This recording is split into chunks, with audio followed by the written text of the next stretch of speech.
இந்த புத்தகம் வந்து பாத்தீங்கன்னா ஒரு 200 பக்கம். இதுல 42 தலைப்புல ஐயா வந்து நிறைய தகவல்களை நமக்கு ரொம்ப எளிமையா கொடுத்துருக்குறாங்க. அதுல ஆரம்பத்துல எடுத்த உடனே மனித உறுப்புகளின் தொகுப்புகள்னு சொல்லி ஒண்ணு கொடுத்துருக்கீங்க. அதுல மூச்சு மண்டலம், இது ஒரு மண்டலமாவே போயிடலாம் நினைக்கிறேங்க. மூச்சு மண்டலம், ஆமா, அது குறித்த ஒரு தெளிவுகளை எங்களுக்கு கொடுங்கய்யா. அதாவது ஒரு மனிதனுக்கு நீர் இல்லாம ஒரு சில நாட்கள் வாழ முடியும், உணவு இல்லாம ஒரு சில நாட்கள் வாழ முடியும். ஆனா காற்று இல்லாம யாராலையும் நீண்ட நேரம் வாழ முடியாது, நிச்சயமா முடியாது. அதனால வந்து இந்த காற்றுன்ற பகுதி முக்கியமானது. சரியா? அந்த காற்றை வச்சுதான் நம்ம எல்லாமே நடக்குது. சரி, இந்த உலகம் இயங்குது. பஞ்சபூதங்கள்ல இந்த வாயு ஒண்ணு, அது மூலம் இயங்கிட்டு இருக்குது. அதனாலதான் நம்ம வந்து இந்த காற்றை சுத்தப்படுத்தி உடம்பு பலப்படுத்தக்கூடிய விஷயத்த ஃபர்ஸ்டா சொல்லிக்கிறோம். அதுக்கப்புறம் தான் மற்ற எல்லாமே சிறப்பு. அதனாலதான் நுரையீரல முதல் சொல்லி சிறப்பு, அதுக்கான பயன்களை சொல்லி அதுக்கப்புறம் அடுத்த ஸ்டெப்ப போறோம். இன்னைக்கு இருக்கிற இளைஞர்கள் நுரையீரல பாதுகாத்துக்கணும், அதுக்கு எதை செய்யணும் எதை செய்யக்கூடாதுங்கய்யா? இப்போ நிறைய பேர் இந்த தம் அடிக்கல குறைச்சிட்டாங்க. இப்ப இருக்க இளைஞர் பரவாயில்லதான், முன்னாடி இருந்ததுக்கு இப்ப பரவாயில்ல சொல்லலாம், ஓரளவு குறைச்சிக்கிறாங்க. இனி ஒரு சிலர்லாம் அந்த மாதிரி பண்றவங்க அதை பண்ணாம தவிர்க்கணும். முடிஞ்ச வரைக்கும் யாராச்சும் பண்ணிட்டு இருந்தா பக்கத்துல போகாம தள்ளி நின்றுக்கணும். அது முக்கியமான விஷயம். ரெண்டாவது பாத்தீங்கன்னா, நம்மளும் இன்னைக்கு நிறைய புகையை உருவாக்குறோம். இந்த பெட்ரோல் மூலமா, வாகனங்கள் மூலமா.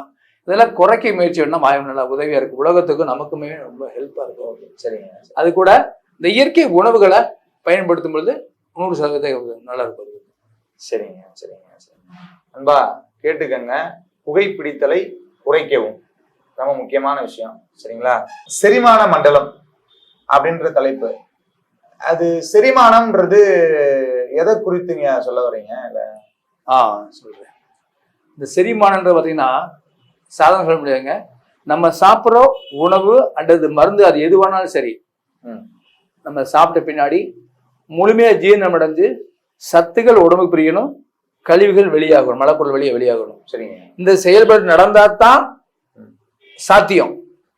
இது நடக்காத பட்சத்துல 1 கோடி கொடுத்து நம்ம மருந்து சாவி சாப்பிட்டா கூட பிரயோஜனப்படாது, பயனற்ற நிலை ஏற்பட்டுரும். சரிங்க. அதனால வந்து ஜீரணம் முக்கியமான விஷயம், உடலுக்கு ஜீரணம் முக்கியமான விஷயம். அதை மறுபடியும் சொல்றேன், நம்ம சாப்பிட்ற உணவு அல்லது மருந்து நல்ல 100% ஜீரணிக்கப்பட்டு சத்துகள் உடல் கூறுகளுக்கும் கழிவுகள் மலக்குடலுக்கு போய் சேரும் பொழுது உடலுக்கு தேவையான அனைத்து சத்துக்கள் உடம்புல ஆரோக்கியமா இருக்கும். அதுக்காக தான் ஜீரண மண்டலம். இன்னைக்கு இருக்கிற வாழ்வியல்ல செரிமான மண்டலம் எதனால பாதிக்கப்படுதுங்க? தற்காத்துக்கிறது என்னங்க பண்ணுங்க? மெயினான விஷயம் பார்த்தீங்கன்னா, இன்னைக்கு நம்ம முன்னோர்கள் சொன்ன விஷயத்தை நம்ம ஃபாலோ பண்ண மாட்டோம். எப்படி ஃபாலோ பண்றோம்னா, வந்து நம்ம எண்ணெய் பகுதி அப்படின்றது தெளிவா எல்லாமே புரிஞ்சுக்கணும். நமக்கு என்னென்ன சாப்பிட்டுக்கோன்னா, நல்லெண்ணெய், கல்லெண்ணெய், தேங்காய் எண்ணெய், விளக்கெண்ணெய், இந்த 4 எண்ணெய் தான் பயன்படுத்தி சொல்லிக்காங்க நம்ம முன்னோர்கள் வந்து. நம்ம என்ன செய்யணும், இன்னைக்கு இந்த 4 தூக்கி ஓரம் போட்டு மற்ற என்னென்னமோ எண்ணெய் பயன்படுத்துறோம். என்னென்ன பேர்லாம் சொல்ல முடியாது, நிறைய எண்ணெய் இருக்கு. அந்த எண்ணெயை பயன்படுத்தும், அது முதல் தவறுங்க. ஏன்னா ஒரு தாயை இன்னைக்கு வந்து விஷத்தை தான் குழந்தைக்கு ஊட்டுறாங்க. தாய்க்கு பெத்த தாயே குழந்தைக்கு விஷ ஊட்ட சூழ்நிலை ஏற்பட்டுருச்சு. அவங்களுக்கே தெரியல பாவம். ஒரு சில தெரிஞ்சே ஊட்டுறோம், நம்ம ஒரு சில தெரியாம ஊட்டுறாங்க. அதனால இந்த மாதிரி முதல் விஷயம், இந்த ஃபர்ஸ்ட் எண்ணெயை குறைக்கணும். நம்ம சரிங்க, நல்ல எண்ணெயை பயன்படுத்தி நம்ம சமைக்கணும். ஆனால் அந்த மாதிரி செய்யறத நம்ம வாங்கி பயன்படுத்தணும். சரிங்க. ரத்த ஓட்ட மண்டலம், அதை குறித்து கொஞ்சம் தெளிவுபடுத்துங்க. கண்டிப்பா கண்டிப்பா. இப்போ ரத்த ஓட்ட மண்டலம் போது இதயம் சொல்ற வேலைக்கு ரத்தம் தான் மெயினான விஷயம். அந்த ரத்தத்தை தான் அது பம்பிங் செஞ்சு உடல் பூரா சப்ளை பண்ணிட்டு இருக்கு. ஓ சரிங்க. அந்த ரத்தத்தின் மூலமா தான் நம்ம உடல் கூறுகளுக்கு தேவையான அந்த உணவும் காற்றும் போய் சேருது. அதுக்கு தான் அந்த பணியை செய்யுது. 2வது உடலில் கழிவுகளை எடுத்து வெளியே அனுப்புது. சரி, இது ரத்த ஓட்ட மண்டலத்தோட முக்கிய வேலையா இருக்கு. இதை வந்து செவ்வனே செயல்பட அந்த இதயம் வந்து உதவியா இருக்கு. ஓ சரிங்க. கழிவு மண்டலம், அது குறித்து சொல்லுங்க. இந்த கழிவு மண்டலம் சொல்லும்போது நம்ம அதெல்லாம் சேர்ந்தது. அதாவது நம்ம சாப்பிட்ற உணவு ஜீரணிச்ச பின்னாடி, அதாவது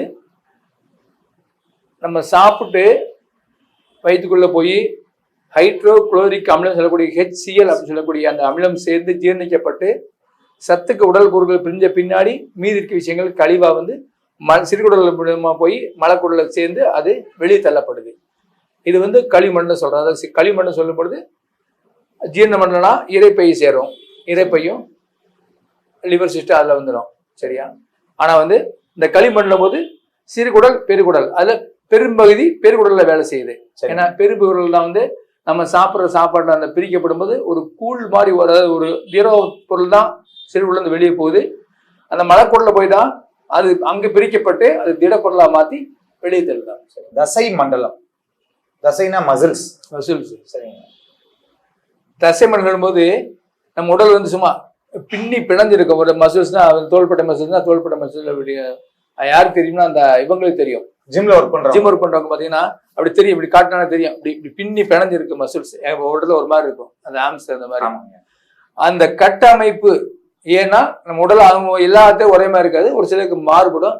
ஆனா அமைப்பு ஒரே மாதிரி இருந்தா கூட தன்மைகள் மாறுபட்டுரும் அந்த இடத்துல. சரிங்க. ஒருத்தருக்கு ஹெவியா பண்ணுவாங்க, அந்த மாதிரி இருக்கும். ஒரு சிலர் லேசா பண்ணுவாங்க, அவங்களுக்கு தன்மை இருக்கும். இந்த மாதிரி இருக்கும். இதான் அந்த பின்னி பிணைஞ்ச அமைப்பு எல்லாத்துக்கும் இருக்கும், ஒவ்வொரு மனிதனுக்கு இருக்கும். சரிங்க. இந்த தசைகள் வந்து நம்ம எலும்பை மூடி கவர் பண்ணி ஒரு அழகான தோற்றத்தை கொடுக்குது. சரிங்க. பாத்தீங்கன்னா நம்ம ரோடு நடந்து போறாங்க, அந்த பையன் பரப்பா ரொம்ப அழகா இருக்கான் அப்படின்னா அந்த பையன் குழுன்னு இருப்பான். அப்படி தொட்டு பார்த்தா அந்த சதையை வந்து ஒரு மாதிரி ஓடும், கொஞ்சம் பல பலன்னு இருக்கு பாக்குறதுக்கு. ஸோ அந்த மாதிரி அமைப்பு உருவாகிறதுக்கு இந்த சதை மண்டலம் உதவியா இருக்கு.